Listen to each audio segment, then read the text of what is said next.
Back to live show. AP ప్రత్యేక హోదా demand చేస్తూ ప్రధాన ప్రతిపక్షం వైసీపీ జయాంధ్రప్రదేశ్ పేరుతో భారీ బహిరంగ సభ వైజాగ్ లో నిర్వహిస్తోంది. మొత్తం 6 సభలు నిర్వహించడానికి ప్రణాళిక సిద్ధం చేసుకున్నారు. మరోవైపు కాంగ్రెస్ కూడా ప్రత్యేక హోదా పోరుతోనే ఉద్యమం ముందుకు తీసుకెళ్తా ఉంటున్నారు. అధికారంలోకి వస్తే మొదటి సంతకం హోదాతోనే చెప్పారు. మరి వైసీపీ కూడా హోదాయే ప్రాతిపదికగా ఎన్నికలకు వెళతాం, అధికారంలోకి వచ్చాక హోదా కేంద్రంలో ఎవరైతే ఇస్తారో హోదా ఇవ్వడానికి సిద్ధంగా ఉన్నారో వారికే మేము మద్దతు ఇస్తామని చెప్తున్నారు. మరోవైపు ముఖ్యమంత్రి గారు హోదా కన్నా ప్యాకేజీ మిన్ననే కదా, హోదా కాదని ప్యాకేజ్ తీసుకుంది, హోదా సాంకేతికంగా రాదని, అలాగే నన్ను విమర్శించేంత వయసు ఆయనకుందా, నా అనుభవం అంత లేదని జగన్మోహన్ రెడ్డి ఉద్దేశించి ఆయన నిన్న కొన్ని కీలక వ్యాఖ్యలు చేశారు. అయితే ఇప్పటికిప్పుడు ఎన్నికలు జరిగితే 158 నుంచి 160 సీట్లు వైసీపీకే వస్తాయి, 15% ఓట్లు కూడా టీడీపీకి రావని వైఎస్ఆర్సీపీ నాయకులు చెప్తున్నారు. లైవ్ షోలో ఇవాళ మనతో పాటు జాయిన్ అవుతున్నారు ఎన్ తులసిరెడ్డి గారు, మాజీ ఎంపీ, ఏపీసీసీ ఉపాధ్యక్షులు, నందమూరి లక్ష్మీపార్వతి గారు, వైఎస్ఆర్సీపీ సీనియర్ నాయకురాలు, party general secretary, Edlapati Raghunath Babu గారు, ఆంధ్రప్రదేశ్ బీజేపీ సీనియర్ నాయకులు, దివి శివరాం గారు, మాజీ ఎమ్మెల్యే, తెలుగుదేశం పార్టీ సీనియర్ నాయకులు. తులసిరెడ్డి గారు, ఒకటి కాంగ్రెస్ పార్టీ 2.5 ఏళ్లలో పూర్తిగా డ్యామేజ్ కంట్రోల్ అయింది అని భావిస్తున్నారా? ఎందుకంటే కేంద్రంలో, రాష్ట్రంలో 2019లో కాంగ్రెస్ అధికారంలోకి వస్తూనే మొదటి సంతకం హోదా మీద చేస్తాం, మాతోనే హోదా సాధ్యం అని చెప్పడానికి మీకు ఇస్తున్న కాన్ఫిడెన్స్ ఏమిటి? ఇప్పుడు మన విభజన సందర్భంగా ఆ యొక్క ఎఫెక్ట్ దానికి హైదరాబాద్ వచ్చేసి తెలంగాణకు పోయింది కాబట్టి ఆ రోజు కాంగ్రెస్ పార్టీ నేతృత్వంలో 3 వరాలు ఇచ్చింది సీమాంధ్రప్రదేశ్కు. 1 ప్రత్యేక హోదా, 2 రాయలసీమకు, ఉత్తరాంధ్రకు స్పెషల్ డెవలప్మెంట్ ప్యాకేజీ, 3వది 108 సెక్షన్ల కింద దాదాపు 5 లక్షల కోట్ల రూపాయలు. ఇవి గన అమలైతే డెఫినెట్ గా సీమాంధ్ర స్వర్ణాంధ్ర అవుతుంది. ఇది ప్రజలు అర్థం చేసుకుంటున్నారు. రాష్ట్ర విభజన బాధాకరం అయినప్పటికీ సరే అది అయిపోయింది. ఇప్పుడు ఈ 3 అమలైతే డెఫినెట్ గా వచ్చేసి సీమాంధ్ర స్వర్ణాంధ్ర అవుతుంది. ఆల్రెడీ 29 నెలలు అయిపోయింది. బీజేపీకి టీడీపీ కాంబినేషన్ కు ఆ అవకాశం ఉండి వాళ్ళు ఇవ్వలేదు. ఇంకా ఎవరు ఇవ్వాలి? ఈ 3 ఇవ్వాలంటే కేంద్ర ప్రభుత్వమే ఇవ్వాలి, ప్రాంతీయ పార్టీలకు సాధ్యం కాదు. కాబట్టి కేంద్రంలో ఎవరున్నారు? ఏదర్ బీజేపీ నేతృత్వంలో ఎన్డీఏ ఇవ్వాలా, కాంగ్రెస్ నేతృత్వంలో యూపీఏ ఇవ్వాలా.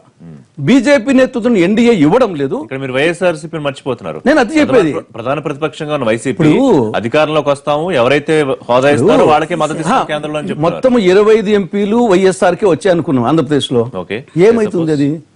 ఇప్పుడు మొత్తం 25 వాళ్ళు గెలిచినా గానీ ఆల్రెడీ జగనే చెప్పాడు, మేమేమి రాము, మా సపోర్టుతో అని చెప్పారు. ఇంకా మీ మిడిల్ మ్యాన్ వ్యవహారం ఎందుకు? ప్రజలు మీకే ఓట్లు వేయడం ఎందుకు? మీరు కాంగ్రెస్ గా బీజేపీకి వేయడం, బీజేపీకి ఇచ్చినా గానీ వాళ్ళు ఇరు, ఇంకా కాంగ్రెస్ కి వేయాలి. మీరు మళ్ళా మధ్యలో మధ్యదళారి పాత్ర ఎందుకు? ప్రజలు వచ్చేసి కాంగ్రెస్ సరిపోలే. ఈ కూడా అంతా లేకుండా ముఖ్యమంత్రి గారు అంటున్నట్టు చంద్రబాబు నాయుడు గారు 2 కలిసిపోయేవే వైఎస్ఆర్సీపీ. ఆ మాట అంటే చంద్రబాబు నాయుడు కాంగ్రెస్ లో ఉన్నాడే. ఇటు చంద్రబాబు నాయుడు గారు, జగన్, కేసీఆర్ ముగ్గురు కాంగ్రెస్ నుంచి వచ్చిన వాళ్ళే. మరి చంద్రబాబు ఎందుకు గెలవకూడదు అనుకుంటే? కాబట్టి ఇక్కడ నేను వీళ్ళ చిత్తశుద్ధిలో శంకించడం లేదు. జగన్ పార్టీ గానీ జనసేన పార్టీ గానీ ప్రత్యేక హోదా విషయంలో వాళ్ళ చిత్తశుద్ధిని మేము శంకించడం లేదు. కానీ వాళ్ళ చేత ఏమీ కాదు, వాళ్ళు పోరాడగలరు. కానీ ఇచ్చేది తెచ్చేది అది ఒక కాంగ్రెస్ పార్టీకి సాధ్యం. బీజేపీ అన్న ఇవ్వాలా, కాంగ్రెస్ అన్న ఇవ్వాలా. బీజేపీ తెలుగుదేశాన్ని ద్రోహులుగా చూపెడుతూ మీరు ఇక దోషి కాదు అని ప్రజల ముందుకు వెళ్ళబోతున్నారు. ఆల్రెడీ సగం ప్రూవ్ అయిందా విషయం ప్రజల ముందు? డెఫినెట్ గా ఇప్పటికే రాష్ట్రంలో ప్రధానంగా 4 పార్టీలు ఆలోచించిన ప్రజలు.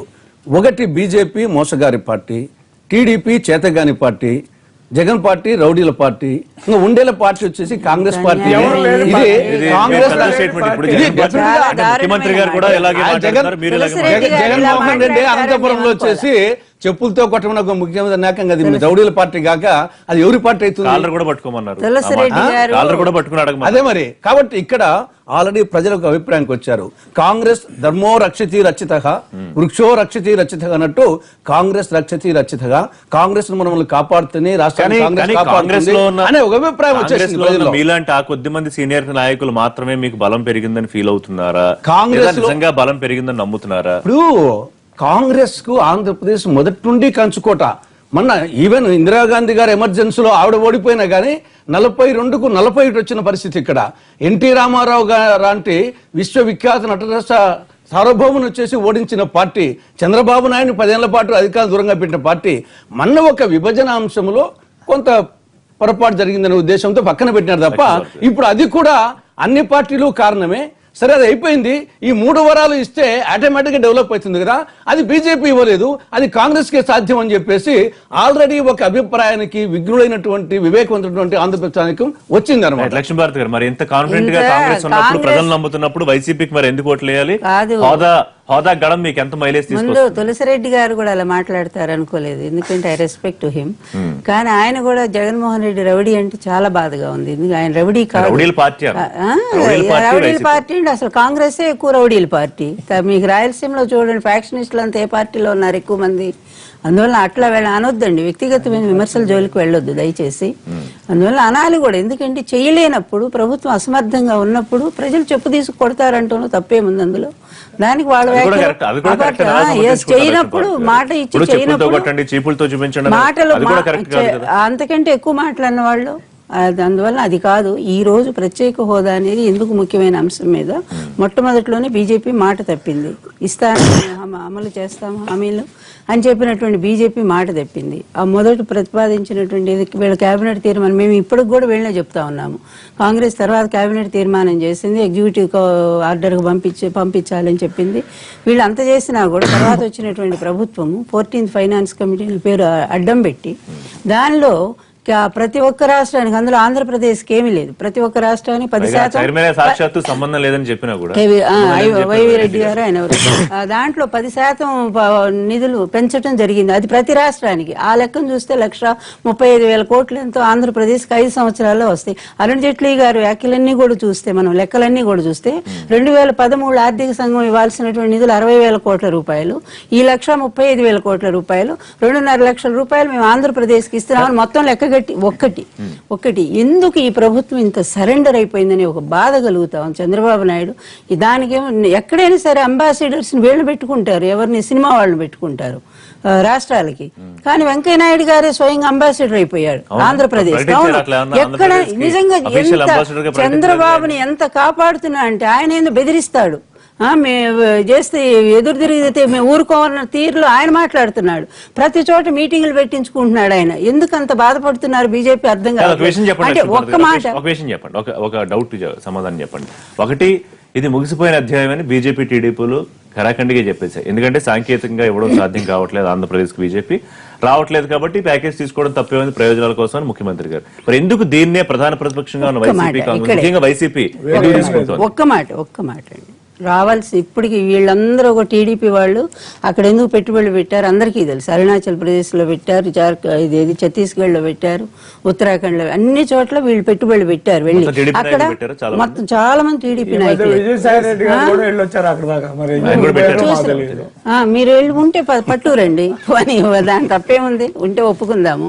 ఎందుకు పెడతారంటే ప్రత్యేక హోదా అనేది దాని రాయితీలు అందరికీ తెలుసు. పదే అవి చెప్పాల్సిన అవసరం లేదు. మాట్లాడుకున్నాం కనుక దాని లోపల అందుకే ఈ రోజు వీళ్ళు చేస్తున్న మోసం ఏంటి ఒక్క మాటలో చెప్తాము. ఈ రోజు వీళ్ళు గవర్నమెంట్, మీకు అరుణ్ జైట్లీ గారు లేఖ రాసింది చంద్రబాబు నాయుడు గారు, 36,000 కోట్లు మాకు అప్పుల కోసం మీరు పర్మిషన్ ఇవ్వాలి అని చెప్పి. అప్పులు కూడా మామూలు అంటే సరే, ఎందుకంటే మేము సమృద్ధిగా నిధులు ఇచ్చేస్తున్నాం ఆంధ్రప్రదేశ్కి, అన్ని రంగాల్లో మేము ఇచ్చేస్తున్నాం అని చెప్పి వెంకయ్యనాయుడు గారి మాటలకి నేను అడుగుతున్నాను. కావాలని 21,000 కోట్లు ఒకటి, తర్వాత ఇంకోటి 16,000 కోట్ల రూపాయలు 2 కావాలని చెప్పి లేఖ రాయటం జరిగింది. అదే విధంగా 2013లో దాదాపుగా ఎన్ని ఉద్యోగాలు ఉన్నాయంటే 5,67,000 ఉద్యోగాలుంటే ఈ రోజు 80,000 ఉద్యోగాలు ఆంధ్రప్రదేశ్ లో తగ్గించి దాదాపు 46.88 ఎంతో ఉన్నాయి శాతం. అంతవరకు ఉద్యోగాల సంఖ్య పడిపోయింది. ఈ రోజు నిరుద్యోగులు 8 లక్షల మంది ఆంధ్రప్రదేశ్ లో ఉన్నారు. అదే ఒక్క మాట, వీళ్ళు పెట్టినటువంటి పారిశ్రామిక భాగస్వామి సదస్సులో విశాఖపట్నంలో దాదాపుగా 4.5 లక్షల కోట్ల పెట్టుబడులతో మాకు ఆంధ్రప్రదేశ్ కు ఉద్యోగాలు వస్తాయన్నారు. కేవలం 6 కోట్లతో పెట్టిన ఇవి కూడా పరిశ్రమలు కూడా పిక్కుని పోయారు వైజాగ్ లో. అందువల్ల వీళ్ళు మళ్ళీ 8 లక్షల 40 లక్షలతో పెడతామని అంటున్నారు భాగస్వామి సదస్సు. ఎంఓఏలు కుదుర్చుకోవటం తప్ప ఇప్పటి వరకు ఆంధ్రప్రదేశ్ కి అసలు పరిశ్రమలకు సంబంధించి ఇప్పుడు నీకు ప్రత్యేక హోదా వస్తే లాభం ఉందా నష్టం ఉందా? క్లోజ్ చేసిన ఫైల్ ని, దాదాపు లోపల పెట్టిన ఫైల్ ని ప్రతిపక్షాల ఒత్తిడితో బయటికి తీయక తప్పని పరిస్థితి వచ్చిందా అధికార తెలుగుదేశం పార్టీ? ఒక మాట సార్, మనం చూస్తా ఉన్నాము, మేము ఎప్పుడు కూడా స్పెషల్ స్టేటస్ ని డిసోన్ చేయలేదు. ఒక రాజకీయ విఘ్నత కలిగిన మనిషిగా రాష్ట్రాన్ని ప్రజలందరూ నమ్మి చంద్రబాబు నాయుడు గారు అయితేనే ఈ రాష్ట్రం అభివృద్ధి చెందుతుంది, విభజన సందర్భంగా జరిగిన అన్యాయాలు లేదా కష్టాన్ని పూడ్చి ముఖ్యంగా అసలు రాజధాని లేని రాష్ట్రం అది కాబట్టి కాదండి, ఎంత నమ్మకం లేకపోతే ఒక రైతు 32,000 ఎకరాలు అఫ్ కోర్స్ దానికి వైఎస్ఆర్ పార్టీ వాళ్ళు కాంగ్రెస్ వాళ్ళు రచ్చ చేయడానికి ప్రయత్నం చేశారు, అది వేరే సంగతి. 32,000 ఎకరాలు రైతులు ఇచ్చారంటే, సబ్మిట్ చేశారంటే గవర్నమెంట్ కి, అది నమ్మకమే. వేరే సెకండ్ ఒపీనియన్ లేదు. వీళ్ళు ఎన్ని మాట్లాడినా అక్కడ ఏమి కాదు. అట్లాంటి మనిషిని నమ్మి రాష్ట్రం పెట్టినప్పుడు నైతికంగా, రాజకీయంగా, అడ్మినిస్ట్రేషన్ పరంగా అది చంద్రబాబు నాయుడు గారి బాధ్యత ముఖ్యమంత్రిగా. రాష్ట్రానికి ఇవాళ మనకి ఏమొస్తుందో తీసుకోవాల్సిందే, మనకు కావాల్సింది అడగాల్సిందే. సెంట్రల్ గవర్నమెంట్ ఏమీ వాళ్ళ సొంత డబ్బులు ఇవ్వట్లేదు. సెంట్రల్ గవర్నమెంట్ అనేది ఏంటి, డిస్ట్రిబ్యూట్స్ వచ్చిన ఆదాయానంతా అన్ని రాష్ట్రాలకు డిస్ట్రిబ్యూట్ చేస్తుంది. కొన్ని రాష్ట్రాలకి ప్రాబ్లం ఉన్నందువలన ఇదివరకే పార్లమెంట్ లో అన్ని జరిగినవి, దాని మీద వెంకయ్యనాయుడు గారు కానీ, జైట్లీ గారు కానీ, సుష్మా స్వరాజ్ కానీ వాళ్ళు ఒక రకమైన హామీ ఇచ్చారు. దో వాళ్ళు చెప్పిన దానికి ఎలాగ మన్మోహన్ సింగ్ గారు చెప్పిన దానికి ఉన్నంత బాధ్యత వీళ్ళు ఒక మాట చెప్పారు. కానీ మీరు ఎంత చెప్తూ ఉన్నా ప్రధాన ప్రతిపక్షంగా ఉన్న వైసీపీ అలాగే కాంగ్రెస్ లు ఏమండి? హోదా మాత్రమే రాష్ట్ర ప్రయోజనాలకి అన్ని రకాలుగా సమాధానం చెప్తున్నప్పుడు ఒత్తిడి పెరిగే అవకాశం ఉంది. మేము ఇప్పుడు ప్రతిపక్ష పార్టీలుగా వాళ్ళకి వేరే ఏదైన అవకాశం ఏమీ లేదు. అక్కడ ఒక నిర్మాణాత్మకమైన పాత్ర వాళ్ళు వహించడంలో ఫెయిల్ అవుతున్నారు. అంటే వాళ్ళు అర్థం చేసుకోలేదు ఏంటంటే, వేరే అంశాలు ఏమీ లేక హోదా అది కాదండి, వినండి ఒక మాట. వాళ్ళు అర్థం చేసుకోలేదు ఏంటంటే, వినండి మేడం, మీరు ఒక మాట అర్థం చేసుకోండి ఏంటంటే, మనము ఒక దౌర్భాగ్యం ఆంధ్రప్రదేశ్కి, ఇది ఒక బాధ్యత లేని, నైతికత బాధ్యత లేని, ఒక అడ్మినిస్ట్రేషన్ శక్తి లేని ప్రతిపక్ష నాయకుడు దొరకటం ఆంధ్రప్రదేశ్ యొక్క దౌర్భాగ్యం. కాంగ్రెస్ ఏమైంది, టోటల్ ఫెయిల్ అయిపోయింది. కారణాలు ఏవైతే తులసిరెడ్డి గారు చెప్పిన ఎన్నో కారణాలు ఉన్నాయి. అధికారంలోకి వస్తామని చెప్తే సరే, అది తర్వాత 2.5 సంవత్సరం తర్వాత సంగతి ఆయన మాట్లాడుతున్నాడు, ఇవాళ కాదు. నేను అడుగుతుంది ఇవాళ పరిస్థితి గురించి మనం మాట్లాడుతున్నాం. స్పెషల్ ప్యాకేజ్ మేము ఎప్పుడో 3 ఏళ్ల తర్వాత స్టేటస్ ఇస్తాము అనేది కాదు. ముందు మనం ఇవాళ ఏం జరగాల, రాష్ట్రం అంటే వీళ్ళు ఎప్పుడో అధికారంలోకి వస్తే గిస్తే వీళ్ళేంటండి, వీళ్ళు ఒక ప్రాంతీయ పార్టీ లెవెల్కి దిగిపోయినారు. తెలుగుదేశం కన్నా ఎక్కువ నెంబర్ ఉందేమో పార్లమెంట్ లో, అది వేరే సంగతి. కానీ వాళ్ళు కూడా ఒక ప్రాంతీయ పార్టీ. ఇందాక తులసిరెడ్డి గారు ఏమన్నారు, ఆ యూపీఏ లెడ్ బై కాంగ్రెస్ అన్నాడు. అది వివాదాస్పదం, సందేహాస్పదం. అది జరుగుతుంది పక్కన పెట్టేద్దాం. అది కాదు అంశం. ఇప్పుడు వాళ్ళ హోదా మీద మొత్తం ఆంధ్రప్రదేశ్ ప్రజలందరూ గళమెత్తుతున్నారు. వాళ్ళ ప్రతినిధులుగా సభలు పెడుతున్నాం వైసీపీ చెప్తారు. ఆంధ్రప్రదేశ్ ప్రజలకి విఘ్నత ఉందండి. విఘ్నత ఉండబట్టే చంద్రబాబు నాయుడు గారిని ముఖ్యమంత్రిగా ఎన్నుకోవడం జరిగింది. Number one I'm coming there. ఇప్పుడు ప్రజలు కూడా ఏంటి, స్పెషల్ స్టేటస్ గురించి కన్నా రాష్ట్రం అభివృద్ధి కోసం మనకు బీజేపీ లెడ్ ఎన్డీఏ ప్రభుత్వం మన రాష్ట్రానికి ఏమిస్తుంది అనే మీద ఎక్కువ మంది స్ట్రెస్ చేస్తున్నారు. అట్లని స్పెషల్ స్టేటస్ మాకు వద్దని మేమే మాట్లాడతాం. కానీ వైసీపీ సభలకి జనం రాకూడదు, జనం రావటం రాకపోవటం అనేది ఏమండి, రెడ్డి గారు నాకన్నా సీనియర్ పాలిటీషియన్, జనాలు వస్తామో రావటం అనేది పక్కన పెట్టేసేయండి. ఒక్క మాట నేను చెప్తుంది ఒకటి, ఇంకోటి కూడా వచ్చింది. 2017లో ఈ స్పెషల్ స్టేటస్లన్నీ రద్దు చేయబడతాయని కూడా ఒక మనము రద్దు మెథడ్ చేయనివ్వండి, కానీ ఏపీకి వినండి, ప్రత్యేకంగా దానికి చట్టం చేయొచ్చు. ఒక్క మాట మనము విఘ్నత కలిగిన పాలిటీషియన్ గా ఒక ఆయన ఎంపీగా పనిచేశారు, మేడం గారు పార్టీని లీడ్ చేశారు కొంతకాలము, ఎన్టీఆర్ గారి టైంలో సీనియర్ నాయకులు. మేము విజ్ఞప్తి చేస్తుంది ఒకటే, ఇవాళ రాష్ట్రానికి ఏది అవసరమో మనం అలాగే ఉండిపోవాలన్నా, మనం వచ్చింది తీసుకొని ఇంకా కావాల్సిన అడగాలన్నా. నిన్న మేము అడిగాం, మేమేమి అంత సబ్సర్వెంట్లు కాదు, వాళ్ళు చెప్పినట్టు భయపడుతున్నారు అదని కాదు. మన జైట్లీ గారు వచ్చారు, అరుణ్ జైట్లీ గారు వచ్చారు. మేము ఒకటే అడిగాం ఆయన్ని, సార్ మీరు చెప్పారు ఇన్ని వేల కోట్లు ఇస్తామని, ఇన్ని లక్షల కోట్లు ఇస్తామని చెప్పారు, చట్టబద్ధత కల్పించండి. ఎందుకంటే ఒకసారి దెబ్బతిన్నాము. ఆనాడు పార్లమెంట్ లో ఈ స్పెషల్ స్టేటస్ అనేది మన్మోహన్ సింగ్ గారు కారణం ఏమో మనకు తెలియదు కానీ పెట్టుంటే ఈ ప్రాబ్లం అన్ని లేవు కదా అప్పుడు. ఎప్పుడు దాకా 2017 దాకా ఉండేదో, 2018 దాకా ఉండేదో, లేదా 2016లో క్యాన్సిల్ అయ్యేదో జరిగేది. కానీ మేము అడుగుతున్నాం, నిర్ద్వందంగా అడుగుతున్నాం, మాకు ఎలాంటి మొహాటాలు లేదు. చంద్రబాబు గారు ఎవరిని చూసి భయపడాల్సిన అవసరం లేదు. ఎవరు ఏం చెప్పినా ఒక second, last let me complete one word. నేను చెప్తుంది అది, మాకు కావాల్సింది మేము అడుగుతున్నాము, మీరు ఇవ్వండి, దానికి చట్టబద్ధత కల్పించండి. ఇదివరకు ఒకసారి దెబ్బతిన్నాము, దానికి జగన్మోహన్ రెడ్డి గారు కానీ కాంగ్రెస్ నాయకులు కానీ సపోర్ట్ చేయాలని చెప్పి మేము విజ్ఞప్తి చేస్తున్నాం. బాబు గారు 2019 ఎన్నికల దాకా దీనికి మీరు సమాధానం చెప్పాల్సిన పరిస్థితే కనిపిస్తుంది. ప్రస్తుతం సిచ్యువేషన్ అలాగే ఉంది. ఇప్పుడు మొట్టమొదటిగా తులసిరెడ్డి గారు మాట ఏమన్నారంటే రేపు వస్తే మొదటి సంతకం కదా. యాక్చువల్గా అధికారంలో ఉన్నప్పుడు 10 ఏళ్ళు వాళ్ళు విభజన చేసినప్పుడు వాళ్ళకి కనీసం ఆలోచన రాలేదు. ఆ రోజు ఇంకోటి లేదు, కేవలం మా ఒత్తిడి మీద సరే ఏదో మమ్మ అని ఏదో అనిపించారు, అప్పుడు చేయలేదు. సరే పోలవరం తీసుకుందాం, పోలవరం వాళ్ళు అక్కడ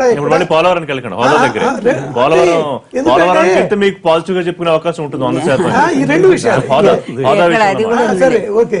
అంటే ఈ రెండు కూడా వాళ్ళు అధికారంలో ఉండి చేయలేదు అని చెప్పడానికి. కాబట్టి ఇవాళ మేము తిరిగి చేస్తామంటాం హాస్యాస్పదం, అదొకటి.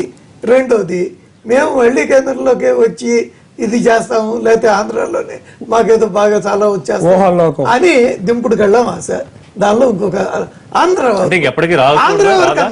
ఆంధ్రాలోనే ఎవరితో కలిస్తే నేను చెప్పలేను కానీ మీ మాటకి ఒక్క మాట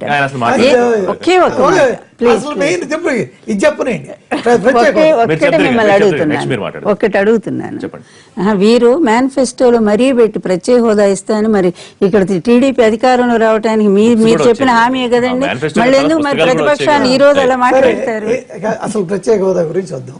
ప్రత్యేక హోదా వస్తే ఈ పరిశ్రమలు ఇప్పుడు వచ్చేస్తాయి, పరిశ్రమలకు రాయితీలు వస్తాయి అనేది ఇప్పుడు చెప్తున్నటువంటి మాట. ఇప్పుడు జగన్మోహన్ రెడ్డి గారు వైజాగ్ లో చెప్పినా, లేదా ఇంకో చెప్పినా ఇదే చెప్తా ఉంది, చెప్పబోయేది. కానీ ఈ ప్రత్యేక హోదా ఉన్న రాష్ట్రాలకి ఈ ఇండస్ట్రియల్ రాయితీలు తీసేయటం అనేది 2014లో యూపీఏ ప్రభుత్వం తీసుకున్న నిర్ణయం ప్రకారం మొదలైంది. 2014లోనే మొదలైంది. ఎక్కడ అంటే హిమాచల్ ఉత్తరాంచల్. హిమాచల్ ఉత్తరాంచల్కి 2014 నుంచి ఈ లేవు. అవి రెండు కూడా కాంగ్రెస్ రూల్డ్ స్టేట్సే. తీసేయండి. 2017 మార్చి 31కి దేశంలో మిగిలిన 9 రాష్ట్రాలకు కూడా తీసేయటం జరుగుతుందని 2014లోనే యూపీఏ ప్రభుత్వం, 13లోనే యూపీఏ ప్రభుత్వం తీసుకున్న నిర్ణయం. కాబట్టి ప్రత్యేక హోదా ఉన్న రాష్ట్రాలకు కూడా ఈ ఇండస్ట్రియల్ బెనిఫిట్స్ అనేవి భవిష్యత్తులో 2017 మార్చి 31 తర్వాత ఉండవు. ఇది చాలా స్పష్టం. ఇది కేవలం బీజేపీ ఎన్డీఏ తీసుకున్న నిర్ణయం. రెగ్యులర్ కౌంటర్ క్వశ్చన్స్ చాలా ఉంటాయి. వెంకయ్యనాయుడు గారు ఎందుకు మాట్లాడారు, సన్మానాలు, పుస్తకాలు ఇవన్నీ రెగ్యులర్ గా అడిగేవే. మాట్లాడి కూడా బోర్ కొట్టింది. పక్కన పెట్టేస్తే ఇవాళ నేను అడిగిన ప్రశ్న ఏంటంటే 2019 ఎన్నికలకు వెళ్లేదాకా, ఎందుకంటే వైఎస్ఆర్సీపీ కాంగ్రెస్ లు దీన్నే ప్రధాన అంశంగా ప్రధాన ఆయుధంగా తీసుకుని వెళ్తున్నాయి కాబట్టి అప్పటిదాకా సమాధానం చెప్పాల్సిన పరిస్థితి. ఎట్లా మీరు ప్రజల చేత సమర్థన పొందగలరు? రెండవ అంశం ఏంటి, ఇప్పుడు ప్రత్యేక హోదా ఇస్తే డెవలప్మెంట్ వస్తుందా, ఏ రకంగా డెవలప్మెంట్ వస్తుంది, ఏముందు ఇస్తే డెవలప్మెంట్ వస్తుంది, తర్వాత డెవలప్మెంట్ అయితే రావాలి, అది అంతిమ లక్ష్యం. That is the goal. Andhra వెనకబడి ఉంది. గత 60 ఏళ్లుగా, అంటే 56 నుంచి 2014 వరకు పరిపాలించిన ఏదైనా కేంద్రంలో వాళ్ళు దీన్ని చిన్న చూపు చూశారు కాబట్టి ఆంధ్ర వెనకబడిపోయింది. ఇది వాస్తవం. కానీ దీన్ని మళ్ళీ ముందుకి మిగిలిన రాష్ట్రాలతో సమానంగా చేయాలి, దీన్ని ముందుకు తీసుకెళ్ళాలి. దానికి అన్ని రకాలుగా కేంద్రం సాయం చేయడానికి సిద్ధం. దానిలో ఏ దేశంలో ఏ రాష్ట్రానికి లేని విధంగా ప్రత్యేక హోదా ఇచ్చి ఉంటే ఎంత వచ్చి ఉండేదో అంతకన్నా ఎక్కువ దేశంలో ఏ రాష్ట్రానికి ఈ పద్ధతి లేదు. ఒక్క ఆంధ్ర ఈ పద్ధతి ఇచ్చి, అంటే ఈ ఏపీతో లేదనుకుంటారు, ఇది స్పెషల్ గా దీనికోసం ఇచ్చి ప్రత్యేక హోదా ఇవ్వలేకపోవటం వల్ల వచ్చిన నష్టాన్ని కూడా పోగొట్టుతుంది. ఇది మళ్ళీ రెవెన్యూ లోటు కథనం. ఆల్రెడీ రెవెన్యూ లోటు కింద 22,140 కోట్లు ఇప్పుడు ఒకటి చేయండి రఘునాథ్ బాబు గారు, ఒక కార్యక్రమం చేస్తే బెటర్. బీజేపీ టీడీపీ కలిసి, అంటే టీడీపీ అధికారంలో ఇక్కడ రాష్ట్రంలో ఇద్దరు కలిసే ఉన్నారు కాబట్టి ముందు ఒక అఖిల పక్షాన్ని కూర్చోబెట్టి వైఎస్ఆర్సీపీని, కాంగ్రెస్ ని, అందరినీ పిలిచి ఇదంతా ముందు ప్రతిపక్షాలకి ఎక్స్ప్లెయిన్ చేస్తే, ఎందుకంటే మీరు చెప్పేది ఏంటంటే ప్రజలకు అర్థమైపోయింది, ప్రతిపక్షాలకు అవగాహన రాలేదని కదా, ముందు ప్రతిపక్షాలకు అవగాహన కల్పించే కార్యక్రమం చేస్తే బెటర్ ఏమో. ఇప్పుడు ప్రతిపక్షాలు ఇప్పుడు వాళ్ళు జగన్మోహన్ రెడ్డి గారు సభ పెట్టుకుంటున్నారు అనుకో, ఉదాహరణకి వాళ్ళ అంశాల మీద వాళ్ళు చేయొచ్చు, కానీ అబద్ధపు అంశాల మీద చేయటం వల్ల, అది జరగనటువంటి అంశాల మీద చేయటం వల్ల ఇదంతా పెద్ద అది మధ్యలో ప్రజలు ఇబ్బంది పడుతున్నారు నా ఫీలింగ్. ఎందుకంటే ఎవరు నిజాలు చెప్తున్నారు తెలియదు, వాళ్ళ అబద్ధాలు మీరంటారు, మీరు అబద్ధాలు. ఎదురుగా ఉండి ఇది అబద్ధాలు చెప్తారండి ప్రతిపక్షం. ఎదురుగా ప్రత్యేక హోదా ఇస్తాను ప్రామిస్ అందరూ చూస్తానన్నారుగా మీ మీడియా ద్వారా, ఇంకెవరు అబద్ధాలు చెప్తారని ఎట్లా? ఇక్కడ 4 అంశాలు. 1 ప్రత్యేక హోదా, 2 ప్రత్యేక అభివృద్ధి ప్యాకేజీ, 3వది 105 సెక్షన్ల కింద 5 లక్షల కోట్ల రూపాయలు, 4వది బీజేపీ నాయకులు చెప్తున్నటువంటి సెపరేట్ ప్యాకేజీ. ఈ 4గింటికి చూస్తే మనము ప్రత్యేక హోదాకు సంబంధించి కొన్ని ప్రయోజనాలు, దాంట్లో 1 సెంట్రల్ కేంద్ర ప్రణాళికా సంఘం నుండి వచ్చే నిధుల్లో ఎక్కువ వస్తాయి, 2వది సెంట్రల్లీ స్పాన్సర్డ్ స్కీమ్స్ కింద ఎక్కువ వస్తుంది, 3వది ఎక్స్టర్నల్ ఎయిడెడ్ ప్రాజెక్ట్స్ కింద వస్తుంది, 4వది కొన్ని కేంద్ర పన్నుల రాయితీల్లో కొన్ని అడ్వాంటేజెస్ వస్తాయి. దాని వలన ఆర్థికంగా రాష్ట్రానికి ప్రయోజనం ఉంటుంది. 2వది పారిశ్రామిక పెట్టుబడిదారులు పెట్టుబడులు పెట్టే అవకాశం వస్తుంది. అది 1 ప్రత్యేక హోదాకు సంబంధించి. ఇక 2వది special development package to Rayalaseema and Uttarandhra. ఇది బుందేల్ఖండ్ తరహా గానీ కేబీకే తరహా గానీ, దానికి రాష్ట్ర ప్రభుత్వం అడిగింది 24,350 కోట్లు, ఇచ్చింది 1050 కోట్లు, ఇస్తామని చెప్పింది 1050 కోట్లు, వెరసి 2,100 కోట్లు, రావాల్సింది 24,350 కోట్లు, ఇచ్చింది ఇవ్వబోయేది 2,100 కోట్లు, అంటే 10%. దానికి వచ్చేసి సాటిస్ఫైలు. 3వది వచ్చేసి 108 సెక్షన్ల కింద దాదాపు 5 లక్షల కోట్ల రూపాయలు. దానికి అరుణ్ జైట్లీ గారు మొన్ననే చెప్పారు, ఇప్పటి వరకు ఇచ్చింది 7,340 కోట్లు, ఇక ఇవ్వబోయేది 17,000 కోట్లు, 2 కలిపి 24,340 కోట్లు, ఇవ్వాల్సింది 5 లక్షల కోట్లు, ఇచ్చింది ఇవ్వబోయేది 24,040 కోట్లు, అంటే 5%. ఇంకా 4వది వెంకయ్య నాయుడు గారు పదే చెప్తుందని వస్తాం. ఆయన మన్నగుడికి వచ్చేసి కాకినాడలో 2,25,000 కోట్ల రూపాయలు మొత్తం 13th ఫైనాన్స్ కమిషన్ కింద 89 కోట్లు వస్తే, ఇప్పుడు మేము వచ్చేసి 14th ఫైనాన్స్ ఇస్తామని చెప్పాడు. ఇదే ఫైనాన్స్ కమిషన్ కింద అన్ని రాష్ట్రాలకు వచ్చేదే. దాని ప్రత్యేక ప్యాకేజీ లేదు దీంట్లో. ఒరిస్సాకు వచ్చేసి మనకంటే ఎక్కువ వస్తుంది, ఛత్తీస్గఢ్ ప్యాకేజీ లేదు. లేని ప్యాకేజ్ కి ఆంధ్రప్రదేశ్ ప్రభుత్వం చట్టబద్ధత అడుగుతోందా? అంటే లేని ప్యాకేజీకి అసలు ముందు వచ్చేసి దేవతా వస్త్రాలు వస్త్రమే ఉండదు. అసలు లేని ప్యాకేజ్ కి ఇప్పటిదాకా ప్రకటించిన ప్యాకేజ్ చట్టబద్ధత అడుగుతున్నావా ఆంధ్రప్రదేశ్ ప్రభుత్వం? ఇదే మాటలు జగ్గలేరు అనేది తులసిరెడ్డి గారికి చాలా బాగా తెలుసు ఇవన్నీ కూడా. ఇప్పుడు మేము అడుగుతుంది ఏంటంటే, మేమే అడుగుతున్నాము, ఆయన అడిగితే వాళ్ళు కాంగ్రెస్ వాళ్ళు కానీ వైఎస్ఆర్ మేము అడుగుతున్నాము, ఏవైతే అనౌన్స్ చేశారో అది స్పెషల్ ప్యాకేజ్ అనండి లేదా స్పెషల్ కేటగిరీ అనండి, what ever you call it, వాటన్నిటిని కూడా మీరు మాకు చట్టబద్ధత కల్పించి చట్టాల ప్రకారమే ఇవ్వండి అని అంటున్నాము. వాళ్ళు డిక్లేర్ చేశారు ఇంత అమౌంట్ ప్యాకేజ్ అంటే తెలియాలి కదా, అది ప్యాకేజ్ అంటే తెలియాలని కదా పాయింట్. అందుకే చట్టబద్ధత కల్పించేది అనౌన్స్మెంట్ చేయమని అడుగుతున్నారు. దేనికి వైట్ పేపర్ అప్పుడు ఏం చెప్తున్నారు, ఏమి ఇస్తున్నారు, ఏంటంటే ఎట్లా ఎప్పుడు లోపల ఇస్తున్నారు, ఏ విధంగా. మనం చెప్పారు, మన గడ్కరీ గారు వచ్చారు, 65,000 కోట్లతోటి రోడ్లు వేస్తా ఉన్నారు. నేషనల్ ప్రాజెక్ట్స్ మొత్తం కూడా జరుగుతున్నది. ఒకటి ఇప్పుడు ఈ ప్యాకేజ్ అని ఇప్పుడు 65,000 కోట్ల రోడ్లు, లేకపోతే ఈ పెట్రోలియం దీనికి పెట్రోలియం తగ్గిందాం, లేకపోతే రైల్వే పోర్ట్లు, లేకపోతే జలమార్గం, ఇప్పుడు ఇవన్నీ ఈ ప్రత్యేక హోదా ఇవ్వకపోవడం వల్ల వచ్చిన ప్యాకేజీలు అనుకోక్కర్లా. ప్రత్యేక హోదా ఇవ్వకపోవడం వల్ల ఇస్తాంది ఏంటయ్యా అంటే, ఈ ఎక్స్టర్నల్ ఎయిడెడ్ దానికి 60-90 ప్రకారంగా మొత్తానికి ఒక 30-40 కోట్లు 5 సంవత్సరాల్లో వస్తాయి. మిగిలిన అన్ని ఆంధ్రప్రదేశ్ ని ప్రత్యేక దృష్టితో చూస్తూ చేయడం జరుగుతుంది. ఇప్పుడు ఇందాక తులసిరెడ్డి గారు 5 లక్షల కోట్లు ఏదో సెక్షన్ కింద అన్నారు. ఏ రాష్ట్రానికైనా యూపీఐ ఇన్నాళ్ళు అధికారులు వాళ్ళేగా అరకొరగా ఎవరన్నా బయట వాళ్ళు ఉంటే తప్పితే, వాళ్ళు ఏదైనా రాష్ట్రానికి వాళ్ళ హయాంలో జరిగిన, ఇప్పుడు ఇదే రాయ్పూర్ ఉంది, ఆ 10 ఏళ్లలో వాళ్ళు ఎంత ఇచ్చారు. కాబట్టి ఇవన్నీ ఈ 5 లక్షల కోట్లు బేస్లెస్ మాటలు. అది చూద్దాం ఇవాళ సభలో మరి ఏ ప్రస్తావన తీసుకొస్తారో వైసీపీ నాయకులు. ఒక మాట అంతకన్నా ముందు లక్ష్మీపార్తి గారు మీరు చెప్తారు కానీ ఏమైనా సర్వేలు చేయించిందా వైఎస్ఆర్సీపీ? ఎందుకంటే విజయసాయి రెడ్డి గారు మాట్లాడుతూ ఇప్పటికి ఇప్పుడు ఎన్నికలు జరిగితే 160 సీట్ల దాకా మీకే వస్తాయని చెప్పారు. అంటే 15% సీట్లు కూడా అధికార తెలుగుదేశానికి రావని ఎట్లా చెప్పగలుగుతున్నారు? తప్ప మేము ఇంటింటికి వైఎస్ఆర్ అనేది మేము గడప గడప గడప గడప వైఎస్ఆర్ పథకం క్రింద ఇస్తా ఉన్నాము. దాని మీద ప్రజల రెస్పాన్స్ ఏంటి అనేది మాకు చాలా క్లియర్ గా అర్థమైపోతా ఉంది. ప్రజలు చాలా తీవ్రమైనటువంటి అసంతృప్తితో ఉన్నారు గవర్నమెంట్ పట్ల. ఎందుకంటే చెప్పేది ఒకటి చేసేది ఒకటి, ప్రతి పని కూడా అలాగే ఉంది. ప్రతి కూడా అది మీకే ఎందుకు అనుకూలంగా మారాలి? ఒకవేళ కాసేపు వ్యతిరేకంగా ఉందనుకుందాం. అంటే ఇప్పుడు ఉన్నది మొన్న కూడా చూశారు కదా, కేవలం 4,70,000 ఓట్లు మాత్రమే తేడాతో మేమే ఉన్నాము. ఇంక ఈ రోజు కూడా అంతే, జగన్మోహన్ రెడ్డి తప్ప ఆల్టర్నేట్ కనిపించట్లేదు. కాంగ్రెస్ పార్టీ పట్ల ఇప్పటికి కూడా ఇంకా రాలేదండి. వాళ్ళకి ఈసారి ఎన్నికలు కూడా వాళ్ళు వదులుకోవాల్సిందే. అది అందులో ఏ మొహమాటం ఏం లేదు.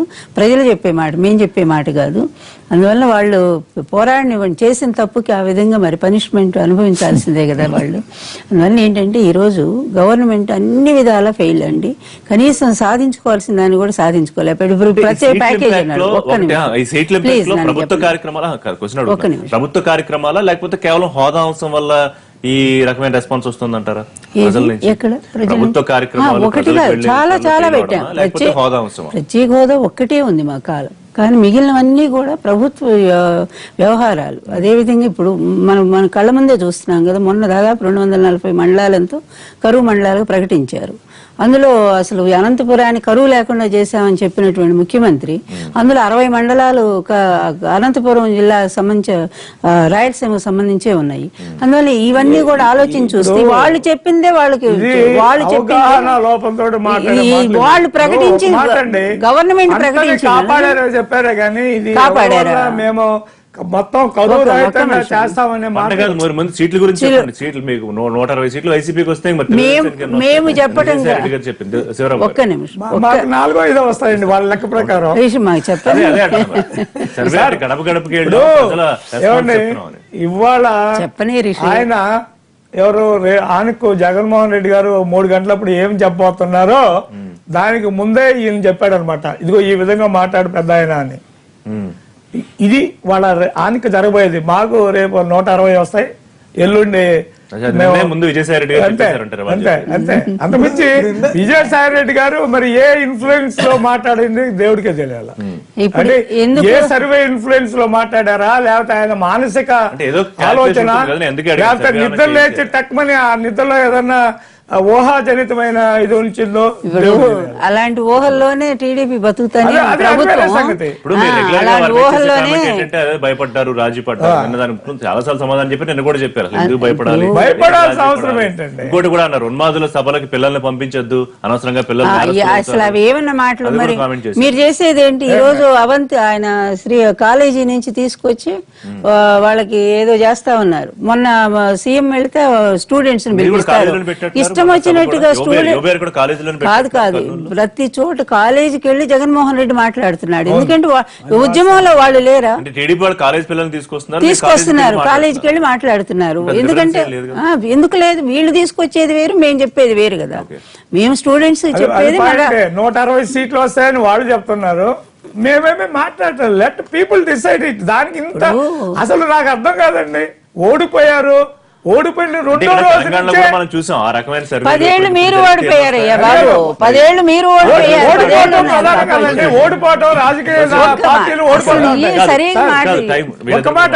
ఓడిపోయిన 2వ రోజు నుంచి 2014 మే అయిపోయింది, 1 నెల తర్వాత గవర్నమెంట్ ఫామ్ అయింది. అప్పటి నుంచి మొదలు పెట్టాడు, నేను వస్తాను అంటే నువ్వు కనీసం నిజాలు ఆలోచించవా జగన్మోహన్ రెడ్డి గారు? అంటే నిజం అంటే ప్రస్తుతం ఇవాళ నువ్వు లేవు. 2004 ఎన్నికల్లో ముందు 2004 ఎలక్షన్స్ ముందు చంద్రబాబు నాయుడు మంత్రి పదవులు కూడా పందారం చేశాడు ముందే, ఎలక్షన్స్ ముందు. ఇదంతా కూడా మర్చిపోతే చరిత్ర మర్చిపోతే ఎలాగా?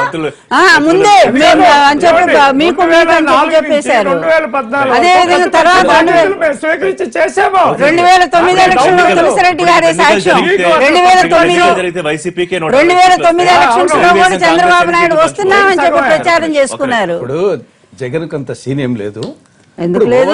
2014 ఎన్నికలప్పుడు ఏమైందంటే ఆ రోజు కేంద్రంలో రాష్ట్రంలో కాంగ్రెస్ పార్టీ అధికారంలో ఉంది కాబట్టి విభజన అంశం వచ్చేసి ఆంధ్రప్రదేశ్ ప్రజానీకానికి వ్యతిరేకం కాబట్టి కాంగ్రెస్ ను ఆ నేపథ్యంలో పక్కన పెట్టినప్పుడు వీళ్ళిద్దరి మధ్య కంపేర్ చేశారు. చంద్రబాబు నాయుడు జగన్మోహన్ రెడ్డి కంపేర్ చేసినప్పుడు చంద్రబాబు నాయుడు కొంచెం అనుభవజ్ఞుడు, 9 ఏళ్ళ గతంలో ముఖ్యమంత్రిగా ఉన్నాడు.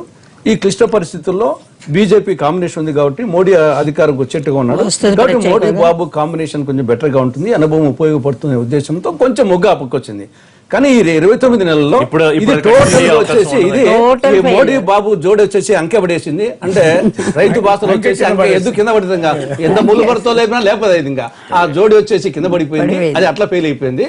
ఇక్కడ ప్రతిపక్షం చూస్తామా, ఈయన అభద్రతాభావంతో, అవగాహన రాహిత్యంతో, అనుభవ రాహిత్యంతో అనవసరంగా కొన్ని పదాలు వాడము ఈయన. కాబట్టి ఈయన ఈ పరిస్థితుల్లో ఈ రాష్ట్రానికి మరి ఏపీ సీఎం గారికి ఏమైనా ఇన్ఫర్మేషన్ ఉంటుందా? కాంగ్రెస్ వైసీపీలో ఒక రహస్య ఎజెండా ఉంది, త్వరలోనే బయటపడుతుందని సీరియస్ ఆయన వచ్చేసి బీజేపీతో బీజేపీ మసీదులు కూల్చే పార్టీ, మాది మసీదు నిర్మించే పార్టీ అని చెప్పేసి ఆ బీజేపీతో అంటగట్టిన నేపథ్యం వచ్చేసి ఏం మాట్లాడుతున్నాడు ముఖ్యమంత్రికి, ఏం మాట్లాడుతున్నాడు అసలు అవగాహన కూడా ఉండట్లేదు. మోడీని అరెస్ట్ చేయిస్తానని చెప్పాడు ఆయన, మళ్ళీ మోడీ పోయి మోడీ పిలవ పైన కూడా వెళ్ళి ఆయన అమ్మటి తిరిగాడు, అలయన్స్ తెచ్చుకున్నాడు. ఇష్టం వచ్చినట్టు మాట్లాడి పందా మార్చుకునేది సీఎం చంద్రబాబు నాయుడు. విజయసాయి రెడ్డి ఇప్పుడు 15% ఓట్లు వస్తాయని ఆయన అన్నారా?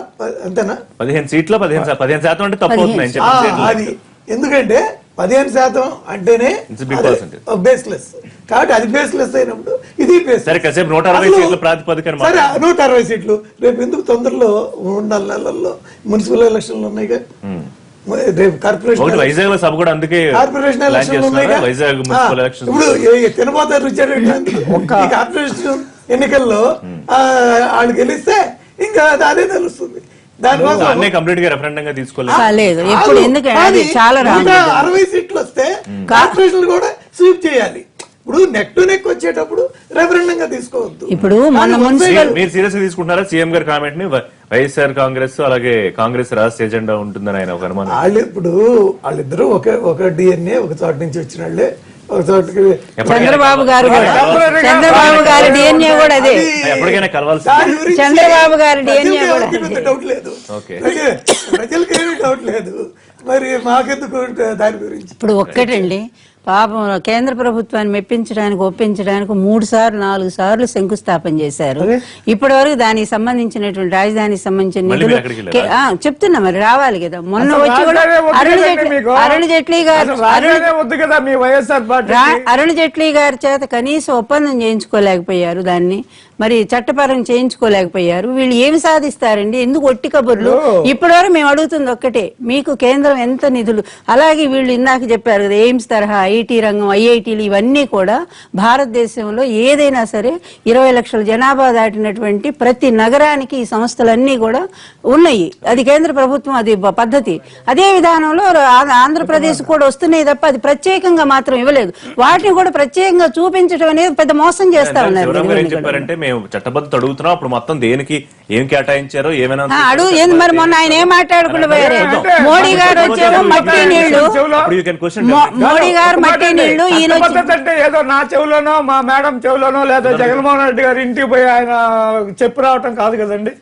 ఇది వాళ్ళ క్యాబినెట్ డెసిషన్ చాలా కాలం ప్రకటన చేసుకుంటారు. 3వ సంవత్సరం కూడా క్యాబినెట్ కూర్చోవాలా, క్యాబినెట్ లో ఒక నిర్ణయం మీలాంటి వాళ్ళు ఉన్నంత కాలం భయపడాల్సిన ఏదో భయపడుతున్నారు. అసలు భయపడాల్సింది ఎవరండి?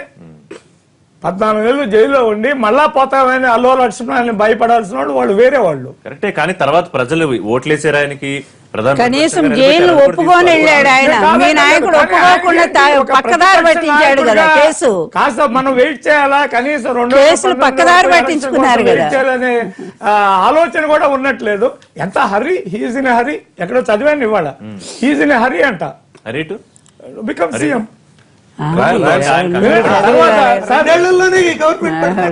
అని అప్పుడు అనలేదా? జగన్మోహన్ రెడ్డి సీఎం కావాలనుకుంటే ఆ రోజే అయ్యేవాడు. తులసిరెడ్డి గారు. రాయలసీమలో ఒక నానుడు ఉంది, ముసలుడైనా బసిరెడ్డి మేలని.